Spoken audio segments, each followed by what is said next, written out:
उत्तर प्रदेश में एक तरफ उम्मीदवारों के ऐलान का दौर जारी है और दूसरी तरफ बीजेपी के घर में आरोप प्रत्यारोप और सीटों के बंटवारे पर बवाल छिड़ा हुआ है। दिल्ली दरबार से आवाज लगाई जा रही है कि सभी नेता हाजिर हों और उत्तर प्रदेश में गठबंधन के साथियों में हो हल्ला मचा हुआ है। कोई कह रहा है कि हमें सीटें ज्यादा चाहिए और किसी का कहना है कि अगर बात नहीं मानी गई तो फिर मेरी राहें अलग हो जाएंगी और आप अपना देख लीजिएगा, फिर हमसे शिकायत कतई मत करिएगा कि आपकी वजह से ऐसा हुआ है। पहला ऐसा मौका है कि बीजेपी जो अपने गठबंधन को सबसे ज्यादा संगठित होने का दावा करती है, उसी के घर में ऐसी रार छिड़ी है। पहले ऐसा देखने को कभी भी नहीं मिला था, लेकिन अब ऐसा हो रहा है और बीजेपी पर ही सवाल खड़े होने लगे हैं। सियासी जानकारों का मानना है कि अगर हाल यही रहा तो फिर बीजेपी का जहाज कहीं डूब न जाए, लेकिन बीजेपी इस खामी को भी स्वीकार करने से कतरा रही है और इस स्थिति की वजह से अब एक बार फिर सियासी तौर पर उत्तर प्रदेश में सनसनी का माहौल देखने को मिल रहा है। तो फिर चलिए नब्ज को टटोलते हैं और देखते हैं कि हालात क्या बयान कर रहे हैं। बीजेपी की अगुवाई वाले राष्ट्रीय जनतांत्रिक गठबंधन में शामिल निषाद पार्टी के नेता और योगी सरकार में कैबिनेट मंत्री संजय निषाद नाराज बताए जा रहे हैं और अपनी बात पर डटे हुए हैं। उनका कहना है कि पार्टी को 2 सीटें मिलनी चाहिए। इस बीच बीजेपी के कई बड़े नेता दिल्ली तलब किए गए हैं। एक और यूपी बीजेपी अध्यक्ष भूपेंद्र चौधरी और संगठन महामंत्री धर्मपाल सिंह दिल्ली में मौजूद हैं। वहीं उप मुख्यमंत्री केशव प्रसाद मौर्य भी दिल्ली पहुंच चुके हैं। डेप्यूटी सीएम ब्रजेश पाठक भी अभी दिल्ली के लिए निकल रहे हैं। बीजेपी हाईकमान से मिलकर यूपी के फंसे पेच को निकालने की कवायद लगातार जारी है। लिस्ट आने में देरी का कारण मीटिंग होगी। पूरी यूपी भाजपा कोर ग्रुप आज दिल्ली में बैठेगी और हाईकमान मुलाकात करेगा। सूत्रों का दावा है कि संजय निषाद ने साफ कर दिया है कि अगर वो 2 सीटें उन्हें मिलती हैं तब तो राजी होंगे, अगर नहीं मिलती हैं तो फिर वो कतई बीजेपी का सहयोग नहीं करेंगे। ये बात उन्होंने बीजेपी को बता दी है। सूत्रों की माने तो संजय निषाद किसी भी कीमत पर पीछे हटने वाले नहीं हैं। पहले उन्हें समझाने की जिम्मेदारी प्रदेश अध्यक्ष को दी गई, उनसे मिले लेकिन बात नहीं बनी।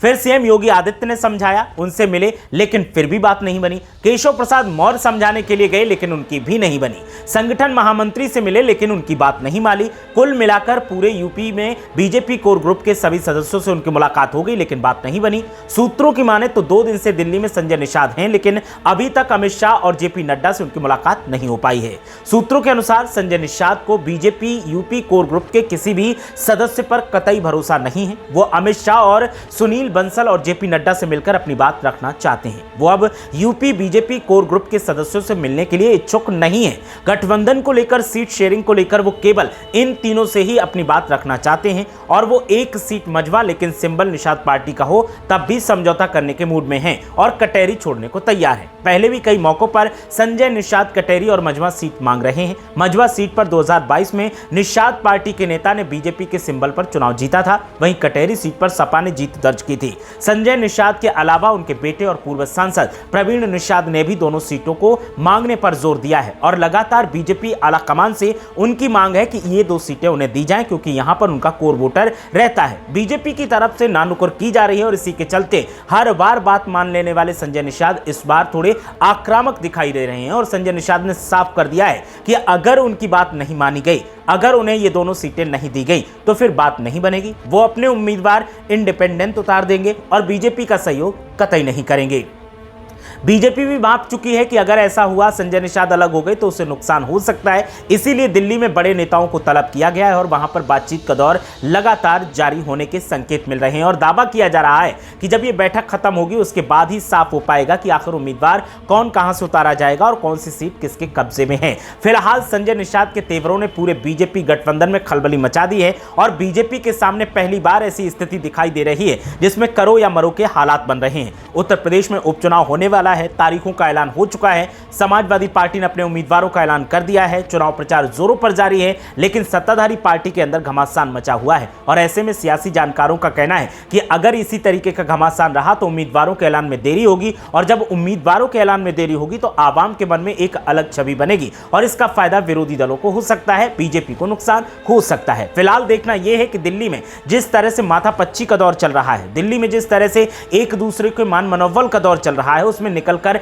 क्या सामने आता है। क्या संजय निषाद के जो तेवर फिलहाल दिखाई दे रहे हैं, ये तेवर बरकरार रहेंगे या फिर वो थोड़े नरम पड़ेंगे, और जब नरम पड़ेंगे तो हो सकता है कि वो बीजेपी की बात मान लें। लेकिन फिलहाल ऐसे संकेत कम ही मिल रहे हैं, क्योंकि पहली बार संजय निषाद ने अपनी बात को पुरजोर तरीके से उठाया है और बीजेपी कोर ग्रुप के सदस्यों ने जिन जिन ने यूपी में उनसे मुलाकात की, उनके साथ उनकी सहमति नहीं बनी। वैसे संजय निषाद इतने जिद पर कभी नहीं अड़ते हैं, वो हमेशा बात मान लेते हैं और बीजेपी की बात रह जाती है। लेकिन इस बार बीजेपी के तमाम बड़े नेता, खुद मुख्यमंत्री ने जाकर मुलाकात की, बातचीत करने की कोशिश की, लेकिन संजय निषाद टस से मस नहीं हुए। और अब वो दिल्ली में हैं, जहां पर वो सुनील बंसल, अमित शाह से मिलना चाहते हैं, जेपी नड्डा से मिलना चाहते हैं, और उनका सिर्फ इतना कहना है कि इन तीनों से मिलकर मैं अपनी बात कहना चाहता हूं। मेरी बात अगर मानी जाती है तो अच्छी बात है, नहीं मानी जाती है तो इनकी राहें अलग हैं, मेरी राहें अलग हैं।